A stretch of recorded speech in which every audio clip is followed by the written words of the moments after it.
La théorie de l'évolution fut émise par Charles Darwin au milieu du XIXe siècle.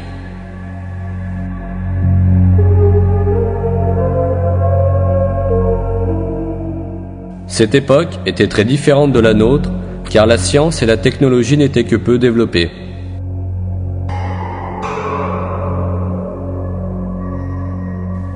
Les savants du XIXe siècle devaient travailler dans des laboratoires simples avec un équipement rudimentaire.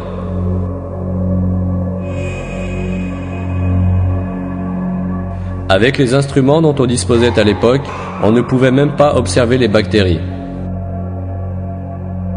De plus, les savants étaient encore sous l'influence de nombreuses superstitions en cours depuis le Moyen Âge.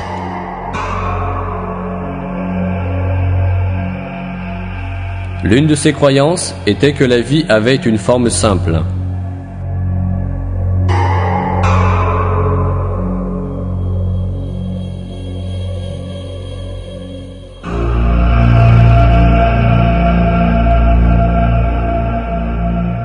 Cette croyance, remontant à Aristote, considérait que la vie pouvait se produire toute seule, lorsque de la matière inanimée s'assemblait par coïncidence en milieu humide.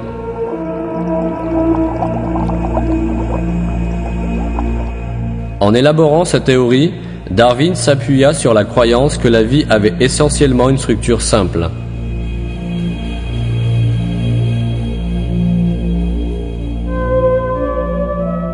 D'autres biologistes qui adoptèrent et défendirent les théories de Darwin pensaient de la même façon. Par exemple, le plus grand défenseur de Darwin en Allemagne, Ernst Haeckel, supposait que la cellule vivante, qui ne pouvait être perçue que comme une tache sombre avec les microscopes de l'époque, avait une structure très simple. Dans l'un de ses articles, il décrit la cellule comme un simple petit amas de combinaisons albumineuses de carbone. La théorie de l'évolution était basée sur des suppositions comme celle-ci. Les pionniers de la théorie de l'évolution, comme Haeckel, Darwin et Huxley, pensaient que la vie avait une forme très simple, et que cette forme simple pouvait se susciter elle-même sous l'effet du hasard. Cependant, ils avaient tort.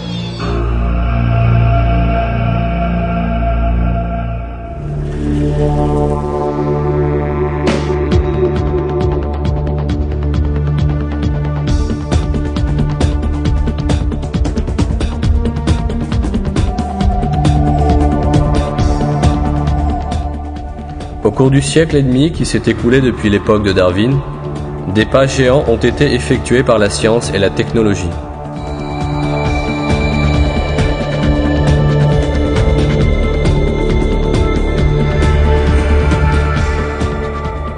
Les scientifiques ont découvert la structure de la cellule que Haeckel décrivait comme un simple petit amas de combinaisons albumineuses de carbone. Ils ont constaté avec surprise qu'elle n'est pas du tout simple comme on le croyait auparavant.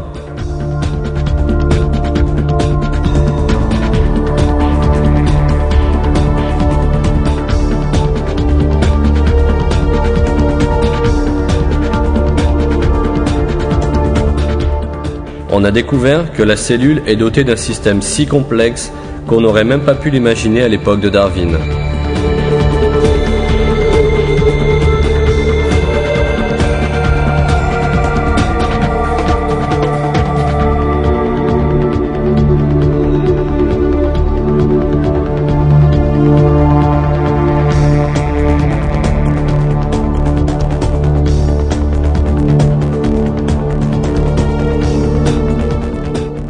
Un célèbre biologiste moléculaire, Michael Denton, décrit la structure de la cellule par l'analogie suivante.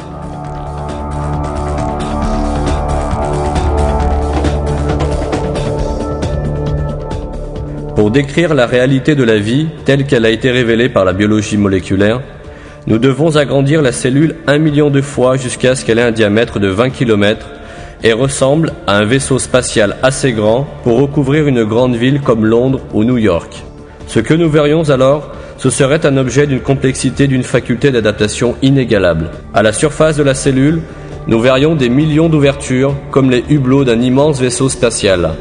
s'ouvrant et se fermant pour permettre à un flux continu de matériaux d'entrer et de sortir.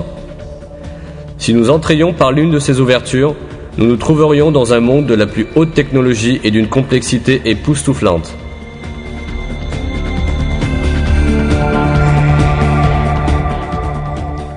Reprenons donc l'analogie du vaisseau spatial proposée par le professeur Denton et examinons de plus près la complexité de la cellule.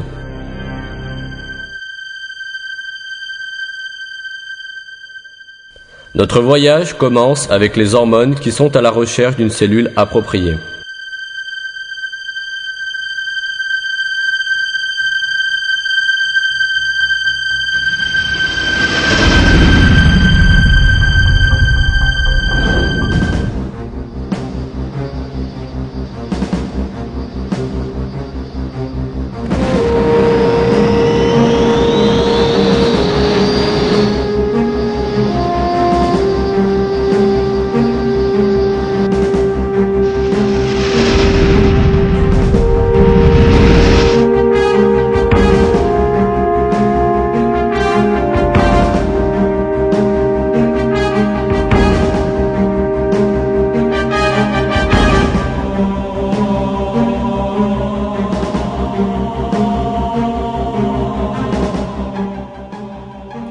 Quand les hormones s'approchent de la cellule, elles cherchent d'abord une porte qui les laissera entrer.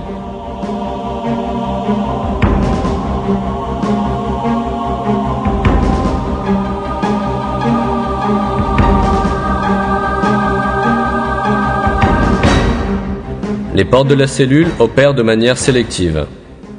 Chaque molécule s'arrêtant à une porte est vérifiée par la porte pour voir si elle est bénéfique à la cellule ou non.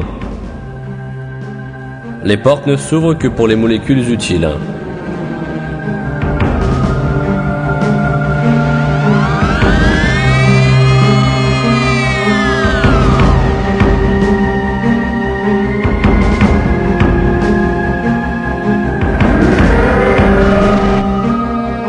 Si un élément nuisible, comme un virus, essaie d'entrer par une porte d'une cellule, la situation change. La porte de cellule analyse cet élément, s'aperçoit qu'il est nuisible et le rejette.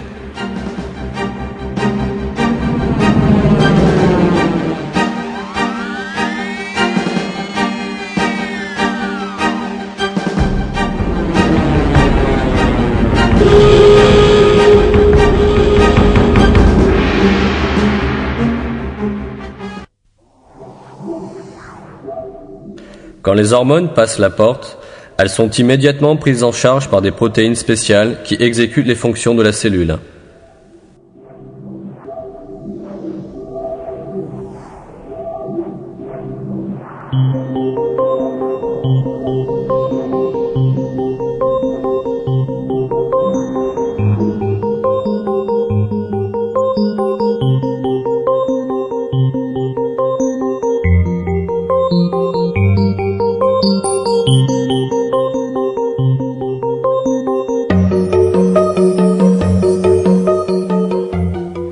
Quand les hormones passent la porte, elles sont immédiatement prises en charge par des protéines spéciales qui exécutent les fonctions de la cellule.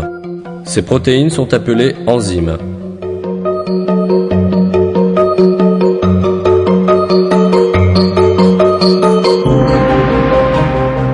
Si nécessaire, les enzymes utilisent immédiatement les hormones nouvellement arrivées. Si ces hormones ne sont pas nécessaires pour le moment, elles sont placées dans le compartiment de stockage de la cellule, qu'on appelle l'appareil de Golgi.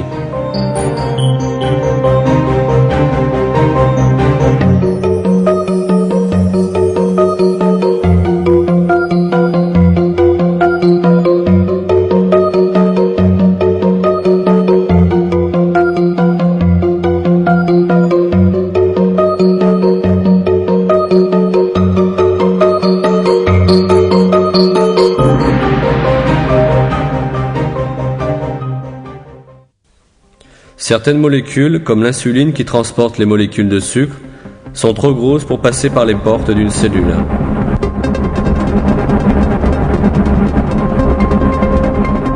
La cellule possède un système spécialement prévu pour des molécules si grosses mais utiles. La cellule étant un appendice spécial hors de sa membrane pour faire entrer l'insuline. L'insuline, qui est à l'extérieur, est attirée par cet appendice. Bien entendu, un contrôle de sécurité strict n'est pas oublié.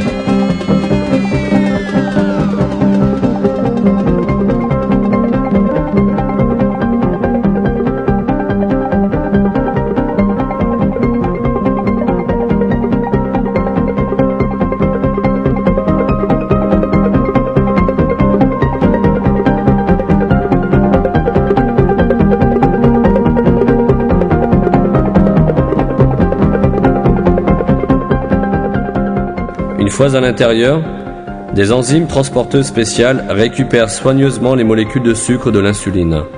Les enzymes apportent les molécules de sucre qu'elles reçoivent de l'insuline aux mitochondries, qui constituent l'usine de production d'énergie de la cellule.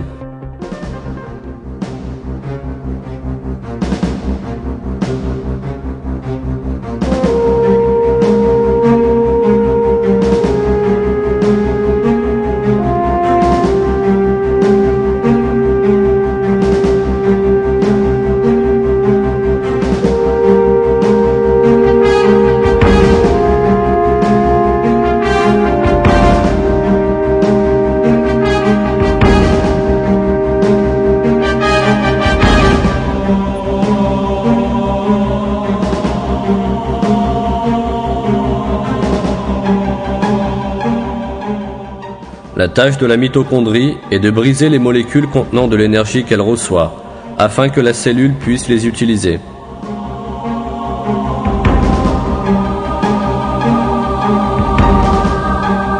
Produits à la suite de réactions très compliquées dans la mitochondrie, les paquets d'énergie ATP sont transférés aux compartiments appropriés de la cellule, là encore grâce à un mécanisme parfait.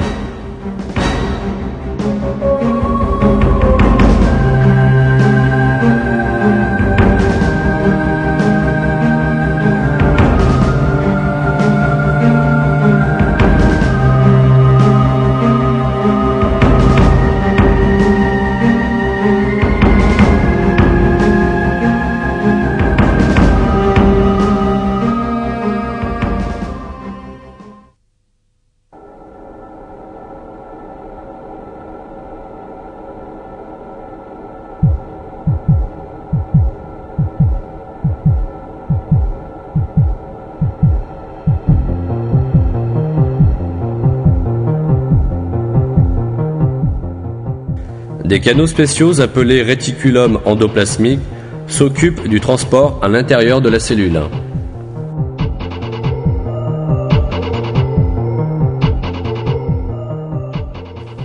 Le noyau, qui ressemble à un gigantesque centre de traitement de l'information, est le cerveau du système complexe de la cellule.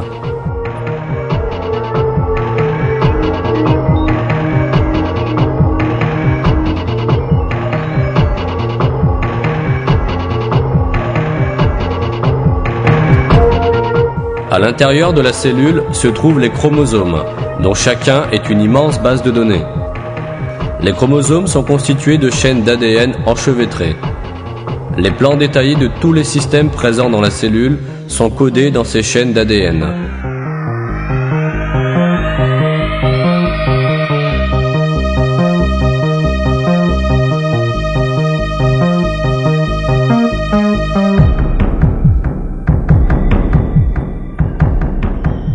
Une chaîne d'ADN est semblable à une hélice en spirale composée de l'arrangement séquentiel de 4 molécules différentes. Ces 4 molécules différentes sont en fait un alphabet de 4 lettres.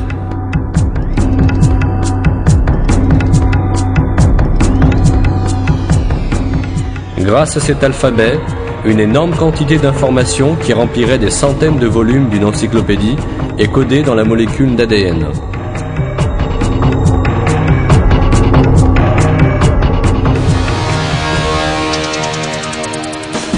Ce système de codage comprend les plans de production détaillés des milliers d'enzymes et de protéines différentes utilisées dans la cellule. Les projets de toutes les molécules organiques qui seront structurées dans la cellule sont inscrits dans l'ADN dans leurs moindres détails.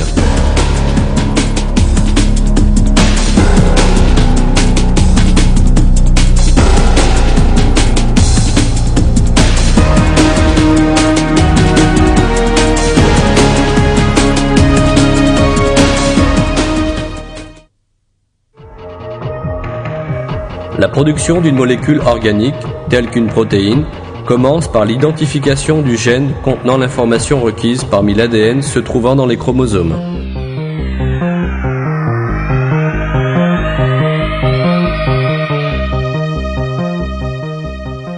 Une enzyme chargée exclusivement de cette tâche ouvre l'ADN comme une fermeture éclair. Un autre groupe d'enzymes vient et divise les brins d'ADN en deux. Une autre enzyme parcourt un des morceaux ainsi partagés et lit et copie rapidement les données qui y sont encodées. Une copie parfaite du plan de production contenu dans l'ADN a maintenant été obtenue. Une fois la duplication achevée, les enzymes referment l'ADN et le ramènent à son état initial.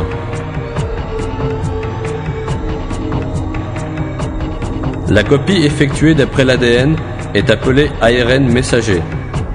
L'ARN messager contient le plan de production de la protéine dont la cellule a besoin.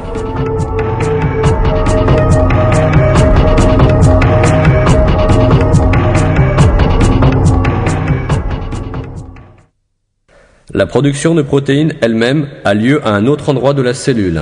Cette structure, que nous pouvons également appeler l'usine de la cellule, est le ribosome. Le ribosome comporte un système de production parfait.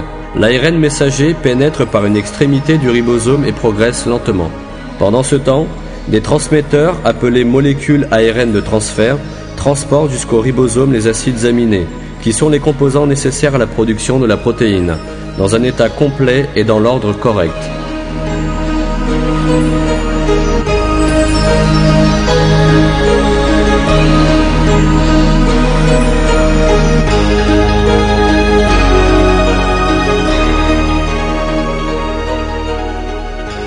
Les acides aminés apportés ici se combinent dans le bon ordre grâce au code se trouvant sur l'ARN messager. Pendant que l'ARN messager progresse, l'acide aminé correspondant aux données qui y sont codées est ajouté à la chaîne. Le résultat est une nouvelle protéine.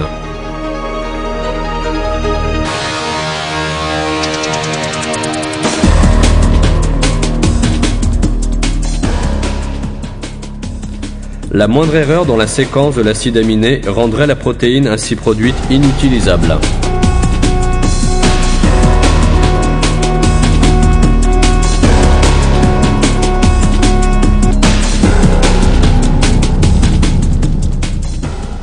Pourtant, de telles erreurs n'arrivent pratiquement jamais. La production terminée, la protéine quitte le ribosome pour aller accomplir sa tâche.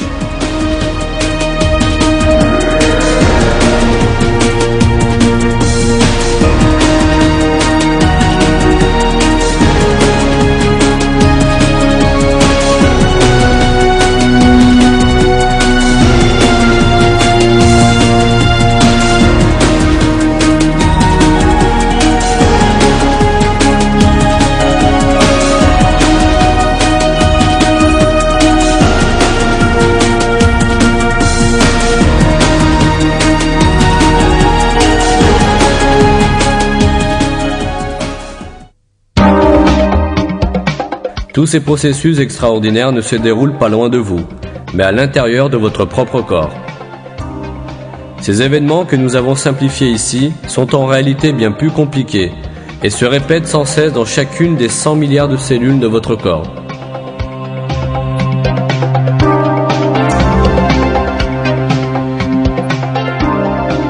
La cellule, que les auteurs de la théorie de l'évolution envisageaient comme un simple petit amas de combinaisons albumineuses de carbone, possède donc cette organisation extraordinaire.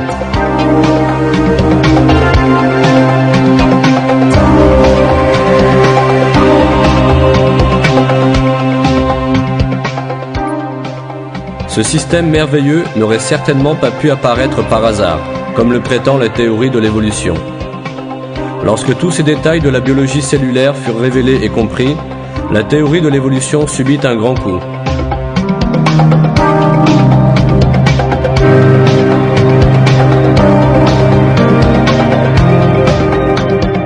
Aujourd'hui, un grand nombre des savants les plus distingués reconnaissent que la vie, telle qu'elle est contenue dans la cellule vivante, ne peut pas être le produit du hasard. et ils reconnaissent qu'une organisation supérieure est présente dans tous les aspects de la vie.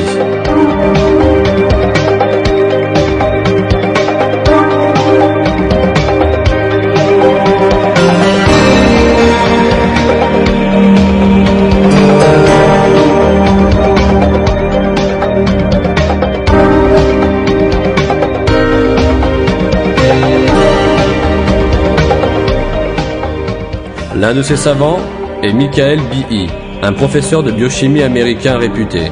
Voici comment il se réfère au fait de l'organisation de la cellule, révélée par la science moderne. Je pense que la conclusion à une organisation est une conclusion scientifique, une conclusion empirique totalement fondée sur l'observation. L'univers et la vie sont le produit d'une intention, d'une activité intelligente. Et je voudrais souligner que cette idée est le fruit des progrès de la science. Elle ne vient pas de ce que nous ne savons pas, mais bien plutôt de ce que nous avons appris au cours des 5 dernières années.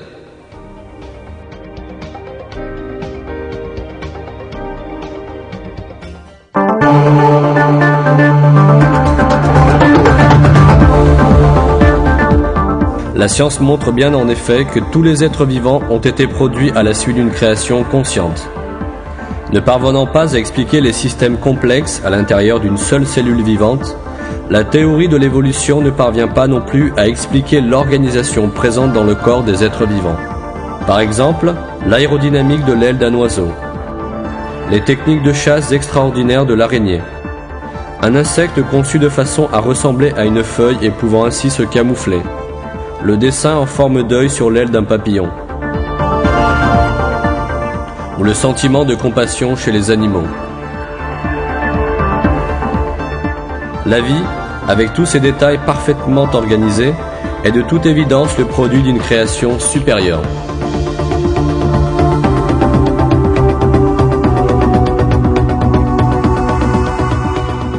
Ce créateur supérieur, c'est Dieu, le Tout-Puissant, le Seigneur des cieux, de la terre et de tout ce qui est entre eux.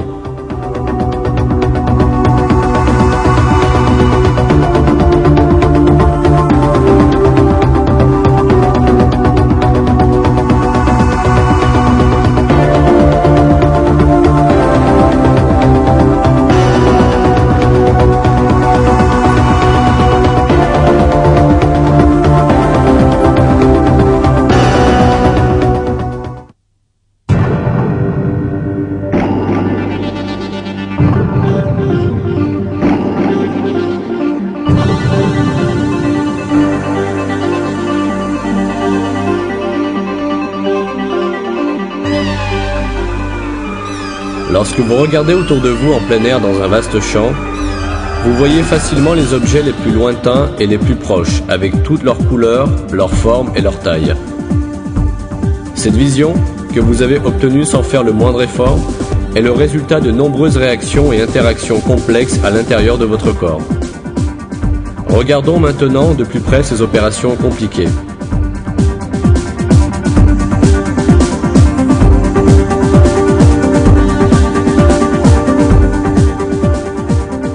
L'œil humain possède un mécanisme totalement automatique qui fonctionne parfaitement. Il est constitué de la combinaison de 40 éléments fondamentaux et chacun de ces éléments exerce des fonctions critiques dans le processus de la vision. Tout défaut, toute infirmité dans un seul de ces éléments rendrait la vision impossible.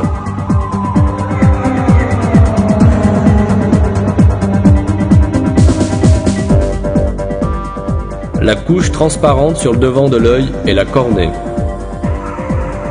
Juste derrière se trouve l'iris. Donnant à l'œil sa couleur, l'iris ajuste automatiquement sa taille selon l'acuité de la lumière, grâce aux muscles qui y sont attachés.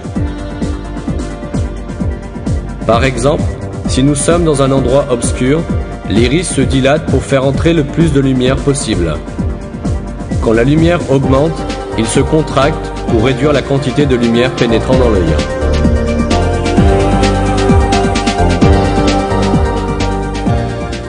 Voici comment fonctionne le système d'ajustement automatique de l'iris. Au moment où la lumière pénètre, une pulsion nerveuse voyage jusqu'au cerveau et lui transmet le message concernant l'existence et l'acuité de la lumière. Le cerveau renvoie immédiatement un signal ordonnant à quel point les muscles autour de l'iris vont se contracter. Un autre mécanisme de l'œil qui fonctionne parallèlement à cette structure est celui du cristallin. Le rôle du cristallin est de projeter la lumière qui pénètre dans l'œil sur l'écran rétinien situé à l'arrière de l'œil. Grâce au mouvement des muscles autour du cristallin, les rayons lumineux pénétrant dans l'œil de différents angles peuvent toujours être projetés sur la rétine.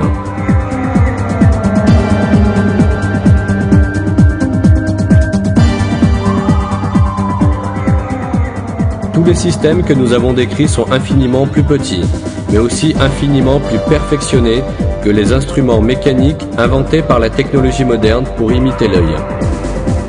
Même le système d'imagerie artificielle le plus sophistiqué du monde demeure extrêmement simple et primitif si on le compare à l'œil. Lorsque nous pensons aux efforts et aux connaissances qui ont été déployés pour mettre au point ces systèmes d'imagerie artificielle, nous comprenons que l'œil est le résultat d'une création supérieure.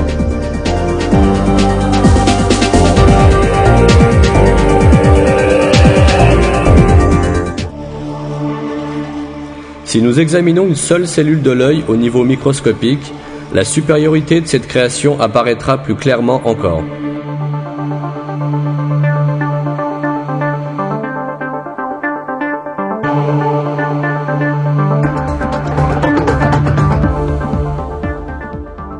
Imaginons que nous regardons une coupe de cristal pleine de fruits. Les rayons lumineux venant de cette coupe jusqu'à notre œil passent à travers la cornée et l'iris et sont projetés sur la rétine par le cristallin. Que se passe-t-il donc dans la rétine pour que les cellules rétiniennes perçoivent la lumière? Lorsque les grains de lumière, qu'on appelle aussi photons, atteignent les cellules de la rétine, ils produisent un effet en cascade, comme une rangée de dominos soigneusement disposés les uns après les autres. Le premier de ces dominos des cellules rétiniennes est une molécule appelée 11,6-rétinal. Quand un photon de lumière entre en contact avec elle, cette molécule change de forme. Cela induit un changement dans la forme d'une autre protéine, la rhodopsine, à qui elle est solidement liée. La rhodopsine prend alors une forme qui lui permet d'adhérer à une autre protéine appelée transducine, qui était déjà présente dans la cellule, mais qui ne pouvait pas réagir auparavant en raison de l'incompatibilité de sa forme. Après cette union, une autre molécule appelée GDP rejoint aussi ce groupe.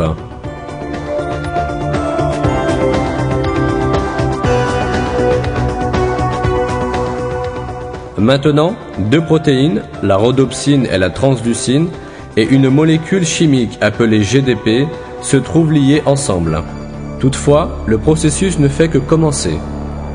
Le composé appelé GDP a maintenant la forme voulue pour se lier à une autre protéine appelée phosphodiestérase qui est toujours présente dans la cellule.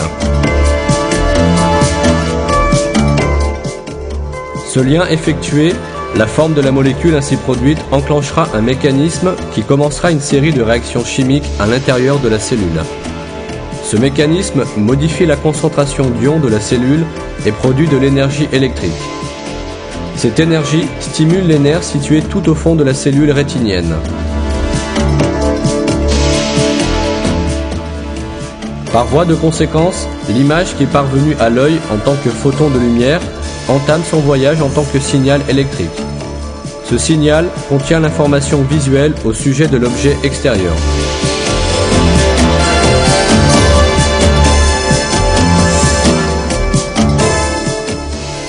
Pour que la vision se produise, les signaux électriques produits dans la cellule rétinienne doivent être transmis au centre de la vision dans le cerveau. Les cellules nerveuses ne sont cependant pas reliées directement les unes aux autres. Il existe un minuscule espace entre leurs points de jonction. Comment alors le stimulus électrique poursuit-il son chemin? À ce moment, une autre série d'opérations complexes se produit. L'énergie électrique est transformée en énergie chimique, sans aucune perte de l'information transportée. Et de cette manière, l'information est transmise d'un nerf à un autre. Les transporteurs chimiques situés au point de jonction des cellules nerveuses parviennent à faire passer d'un nerf à l'autre l'information contenue dans les stimulus en provenance de l'œil. Lorsqu'il est transféré au nerf suivant, le stimulus est à nouveau converti en signal électrique et poursuit son chemin jusqu'à ce qu'il atteigne un autre point de jonction.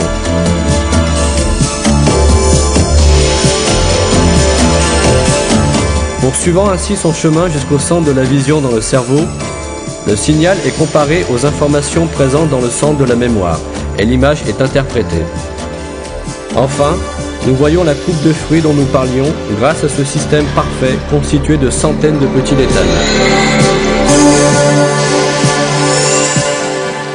Et toutes ces opérations extraordinaires se déroulent en une fraction de seconde.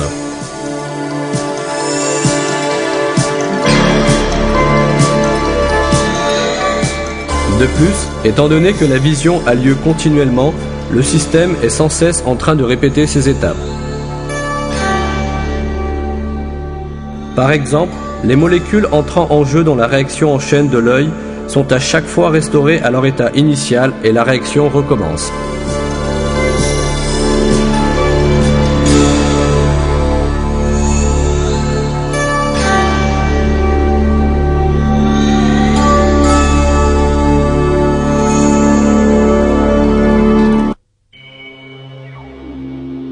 Bien sûr, en même temps, de nombreuses autres opérations tout aussi complexes se déroulent dans d'autres parties du corps. Nous pouvons simultanément entendre le son de l'image que nous voyons. Et selon les circonstances, nous sentons aussi son odeur ou son contact. Au même instant, des millions d'autres opérations et réactions doivent se poursuivre sans interruption dans notre corps pour que nous restions en vie.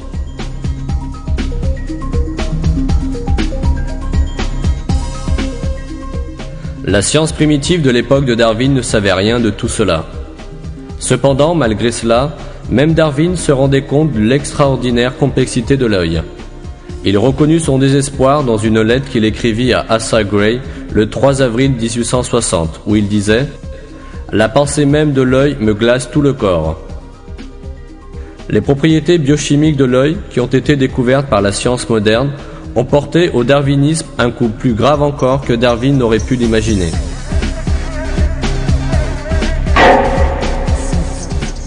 Le processus de la vision, que nous avons résumé très simplement, est encore plus complexe dans ses détails. Cependant, même ce résumé suffit à montrer quel système merveilleux a été créé dans notre corps. Les réactions qui se déroulent dans l'œil sont si complexes et si précises qu'il est tout à fait déraisonnable de penser qu'elles puissent être le produit du hasard, comme le prétend la théorie de l'évolution. Michael Behe, un professeur de biochimie réputé, commente ainsi la chimie de l'œil et la théorie de l'évolution dans son livre « La boîte noire de Darwin ».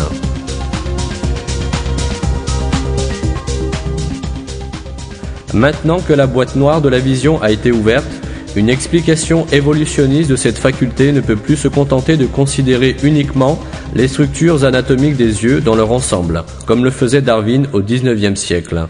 En réalité, chacune des étapes anatomiques et des structures que Darwin croyait si simples met en jeu des processus biochimiques d'une complexité époustouflante, qui ne peuvent pas être occultés sous des amas de rhétorique.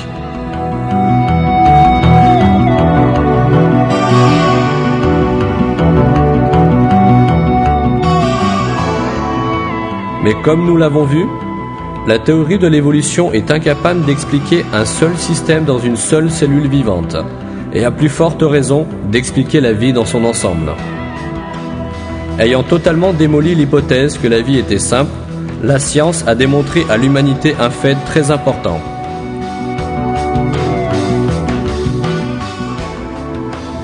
La vie n'est pas le produit d'incidents imprévus.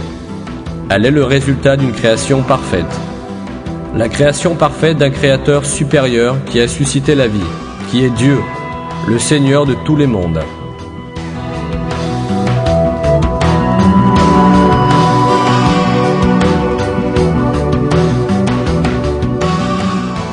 C'est lui qui a créé les êtres humains ainsi que tous les autres êtres vivants.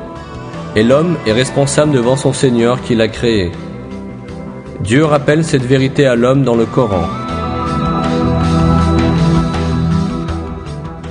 C'est lui qui a créé pour vous l'ouïe, la vue et les cœurs. Vous êtes bien peu reconnaissant.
Ils dirent, gloire à toi, nous n'avons d'autre savoir que ce que tu nous as appris.